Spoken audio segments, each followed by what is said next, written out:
Hello everyone! This is our door. Sir, ano pang ginagawa nyo? Malamang, nagpapanis. Ayan. So, ang ginagawa po niya, malamang nagbaburnish.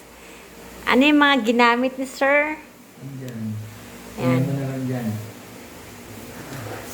Centro Plastic Varnish. So, ito po yung una niyang in-apply, yung C2 Maple, para maging ganyan ang kulay niya. And then, the next one, pinatuyo muna niya yung Maple, saka ini-apply yung C1 Natural. So, this is the final result.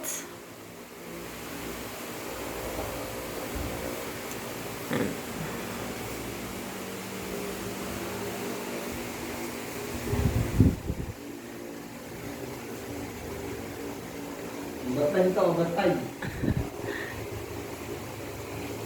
Ayan. Sir, kukunan ko muna ng buo yung pintuan. Ayan. Proud ka pa sa gawa mo? Siyempre. Ayan. So, kung nagustuhan nyo ang naging final product, don't forget, plastic varnish, maple first, and then natural. Magbabay ka na. Bye guys. I like the energy. Very energetic. Ayan.